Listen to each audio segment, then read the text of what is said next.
Hi everybody, I'm Christy Sadler and welcome back to another installment of our What Is series. Today we're going to be talking about what is instructional design. Before we dig in, just remember to subscribe to the channel and please feel free to leave any thoughts or comments or suggestions for other topics. So what is instructional design? Instructional design is the practice of systematically designing, developing, and delivering learning experiences. The intended result is the acquisition and application of knowledge and skills. The process consists broadly of determining the state and needs of the learner, defining the end goal of the instruction, and creating learning that is specific to achieving that end goal. Instructional designers are considered the architects of learning experience and often serve as directors and project managers of the instructional design process. As ADDIE is one of the most widely used instructional design models, it's helpful to take a quick look at this model to explore the instructional design process.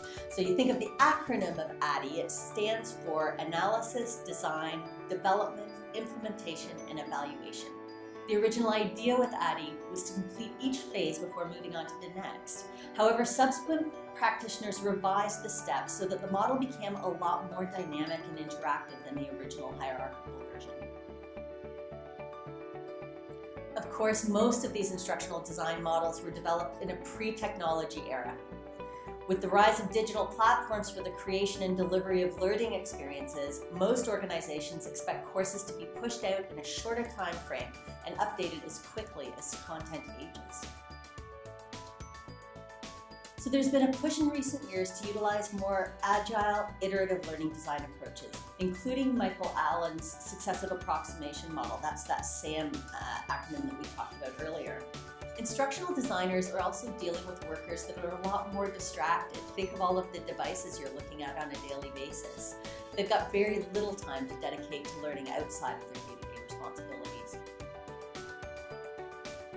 So other areas of focus for instructional designer are trends such as just-in-time learning, mobile learning, and micro-learning. The purpose of instructional design is to standardize processes according to proven methodologies and to create measurable goals, perfect for corporate settings that demand efficiency and ROI.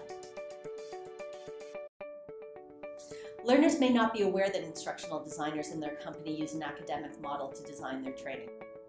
But that's the beauty of instructional design. It's working in the background, and the tried and tested models are flexible enough to accommodate the complex, shifting needs of today's learners. A helpful way to overcome some of the challenges in instructional design today is to implement a platform called a learning design system. Synapse's learning design system helps to automate and streamline the instructional design process, things that create silos and bottlenecks in the training process today. It can help to overcome a lot of structural problems that occur when trying to scale corporate training and reduce the time and costs spent on the development phase of training development projects. If you'd like to learn more about Synapse's learning design system, please head over to our website at www.getsynapse.com. We've got a demo there. We're happy to schedule some time with you, or you can even access a ton of other resources for learning and development professionals. There's a simple subscription form that you can fill out and you'll be on the way. So that wraps it up for today. Hopefully you've enjoyed today's session. Please let me know if you've got feedback or if you have any suggestions for upcoming topics. We'd be happy to cover them. So thanks again for watching, and we hope to see you again next time.